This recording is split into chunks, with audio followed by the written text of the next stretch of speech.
The little boy never imagined that his first encounter with his new friends would result in him being cast as the villain. Hearing this, his older brother, Mike, immediately panicked. Without thinking, he volunteered to take on the role of the monster instead. Seeing someone willingly embrace the role of the bad guy, John and the other children rushed at Mike, eager to play. It was only then that Jack, who had been slower to react, realized his brother was being bullied. His fists clenched as he rushed toward them, but before he could reach his brother, he was flung back to where he started. Mike had agreed to help with the children because their parents had died in a plane crash. The dean of the academy, Jenny, who had also lost a child in the same accident, had chosen to adopt them both. But Jenny made it clear from the beginning that her decision wasn't out of pity. Mike would need to repay her by offering his time. When she learned that Mike had been looking after Jack ever since they were young, Jenny arranged for Mike to work at the academy. It turned out that the academy had set up a childcare department for staff with children, but the students there couldn't manage all the kids on their own. So, Mike's job became to join the childcare department and help look after the children. Mike, still a bit groggy from just waking up, brought Jack to the department. As they entered, all the kids stopped playing and stared at Mike with curiosity. Mike introduced himself, but the children, shy and unsure, quickly hid behind one of the employees. Mike stepped forward and explained himself, and that's when John, who had already heard about the new arrivals, introduced himself as the only staff member at the center. John was visibly relieved to meet Mike,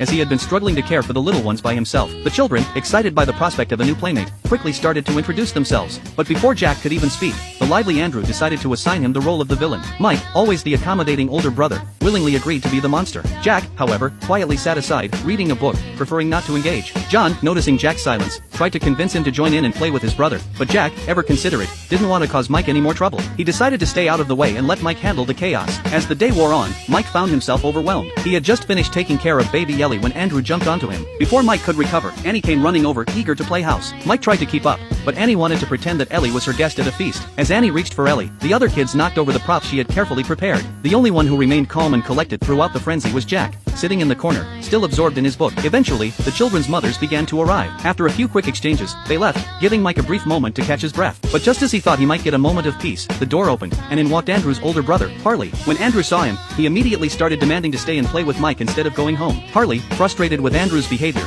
punched him lightly to get him to stop misbehaving. Though Andrew sulked, Harley managed to get him to leave. Finally, Mike had some time to spend with Jack, but just as he turned to check on his brother, he saw Jack suddenly collapse, his face pale with weakness. Mike's heart skipped a beat, and he rushed to find Harley, explaining the situation. Harley, acting quickly, took Andrew to his mother's office and rushed Mike to the hospital. At the hospital, the doctor confirmed that Jack's fever was caused by the drastic change in his environment. He just needed rest, and he would recover soon. Mike let out a sigh of relief, but in the same breath, he reached for his phone to contact their parents, only to remember they were no longer there. The reality hit him hard, he had no one left. In this world, the only person he could rely on was himself. Jenny arrived at the hospital shortly after, offering her comfort. She reassured Mike that even though he had lost so much, he could still rely on her. Jenny had been watching over Mike since the disaster, understanding the weight he carried in silence. She knew how much pain he had been hiding, and that it was only a matter of time before it all became too much. Meanwhile, Jack, still feeling weak and frightened, called out for his brother. Perhaps